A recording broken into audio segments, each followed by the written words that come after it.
Right, let's just jump straight into this. I want you to picture a scenario for a second. Think about a truly dedicated employee at your company.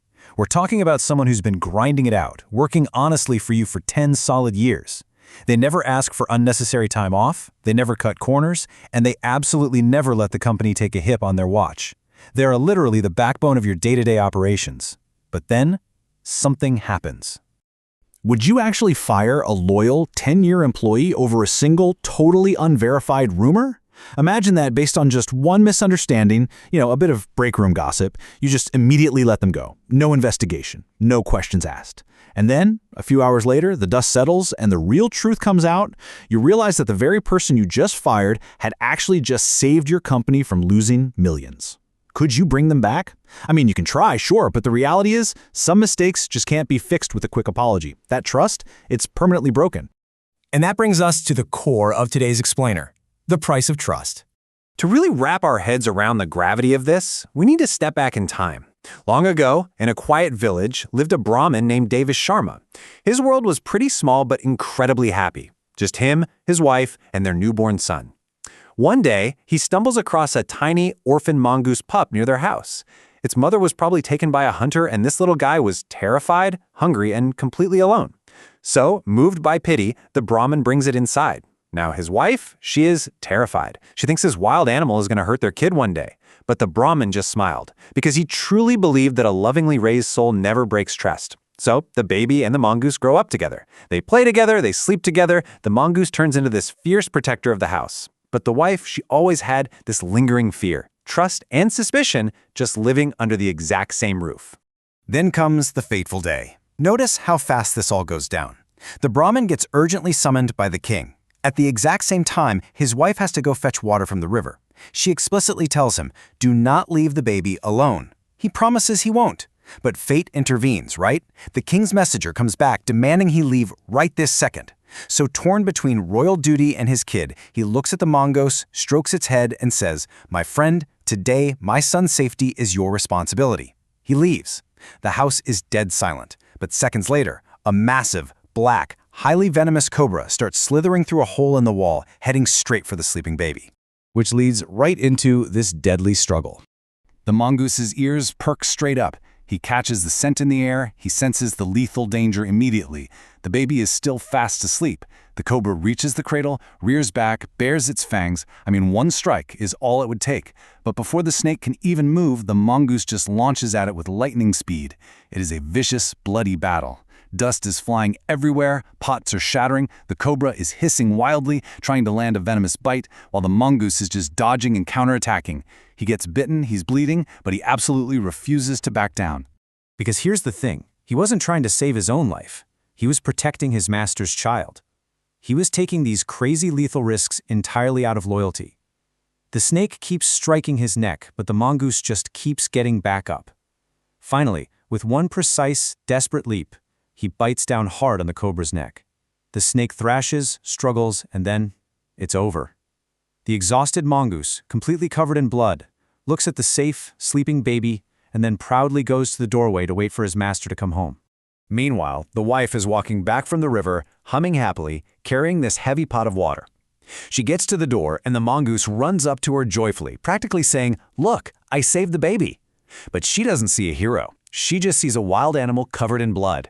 In one single moment of completely blind suspicion, panic takes over. This beast killed my baby. Driven by pure rage and a mother's worst nightmare, she doesn't even look inside the house. She doesn't check the cradle. Without a second of hesitation, she hurls that heavy water pot down with all her might, crushing the mongoose instantly. The loyal guardian falls silent forever. And then comes the devastating realization. The truth learned way too late. Panting, crying, she rushes inside. Her heart is pounding out of her chest. She expects to find her whole world destroyed. She looks at the cradle and stops. Her breath just catches. The baby is completely fine, sleeping soundly, not a single scratch on him. Then she looks at the floor next to the cradle. Right there is the mutilated body of that massive black cobra. The truth hits her like a physical blow. That wasn't her baby's blood on the mongoose. It was the blood of the snake that tried to kill him. Her strength just evaporates. She collapses to her knees, sobbing, realizing she literally just murdered her child's savior. Soon after the Brahmin comes home, He finds a crowd outside, his wife sobbing on the floor, the dead snake, and their loyal mongoose lying lifeless at the door. Tears fill his eyes. He gently strokes the mongoose's head and whispers, "We suspected, the one we should have trusted." You see, it wasn't just the mongoose that died that day. It was patience, it was trust, and the ability to make a sound decision. So what does this actually mean for us today? Let's dive into the lessons here for modern business. Now, you might be wondering, why on earth are we talking about an ancient fable in today's explainer?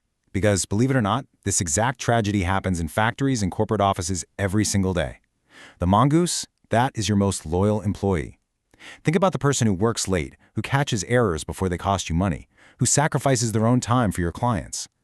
But then, office politics rear their ugly head. A rumor spreads, someone makes a one-sided complaint, and a manager, acting exactly like the Brahmin's wife, reacts purely on emotion and unverified info, completely punishing that loyal employee. When you do that, the cost is just staggering. You literally destroy years of hard-earned trust in 60 seconds. When a workplace operates on suspicion, where every mistake gets you punished without a fair hearing, innovation just dies on the spot. Employees stop taking risks. They stop suggesting new ideas because they're terrified of being blamed. Loyalty gets completely replaced by self-preservation. People stop working to help the company grow and just start working to protect their own jobs. And that leads directly to micromanagement, which is the ultimate enemy of trust. Let's put this into perspective. Imagine Company A. They have a total fear culture. The boss calls constantly, obsessively checks the cameras, yells over tiny errors. You need permission to make even the smallest decision. Here, people spend more time avoiding mistakes than actually getting things done. Now look at Company B, built on a trust culture. The leader says, "This is your project, your call. If you mess up, we'll learn from it together." In that environment, people innovate. They take ownership. They treat the business as if it were their own. It all comes down to a culture of trust versus a culture of fear. So you have to ask yourself, which company are you running? Building a culture of trust is absolutely the most critical investment you can ever make. To avoid the tragic mistake of the Brahmin's wife, you need a system. Here are 3 crucial questions you have to ask before making any disciplinary decision. 1. Have I heard both sides objectively? 2. Do I actually have hard, undeniable evidence or just rumors? And 3. Am I acting on sudden emotion or verified facts? If every leader just paused to ask these 3 things, countless loyal mongooses of the corporate world would be saved. The psychology behind this is actually fascinating. Trust multiplies responsibility. When you look an employee in the eye and say, "I trust you completely," you aren't just giving them freedom, you are handing them a profound sense of duty. They think, "Wow, I have been trusted and I will never let them down." I guarantee you that internal shift is vastly more motivating than any end-of-year cash bonus you could ever throw at them. And that brings us to what I like to call the golden business formula. It is a straight-up domino effect. You offer trust, you get increased responsibility and ownership. But if you lead with suspicion, you instantly generate fear. Fear guarantees that there will be absolutely no innovation. And a company with no innovation is a company with stopped growth. It's a mathematical certainty in the business world. As we wrap up today's explainer, I really want this thought to stick with you. Salary buys employees, but loyalty requires trust. You can totally buy someone's time and physical presence with a paycheck, but you can never, ever buy their true loyalty. That is only born from mutual trust. When a leader trusts their team, the leader's dream becomes the team's dream. So, here is my challenge to you today. Take a hard look at your own leadership style. A great company isn't built with just expensive machinery, fancy offices, or massive marketing budgets. It is built on trust. Are you building your company with machinery or with trust? Think about the loyal mongooses in your organization today and make absolutely sure you are protecting them, not suspecting them. Thank you so much for joining me for this explainer, and I really look forward to unpacking our next corporate fable with you very soon.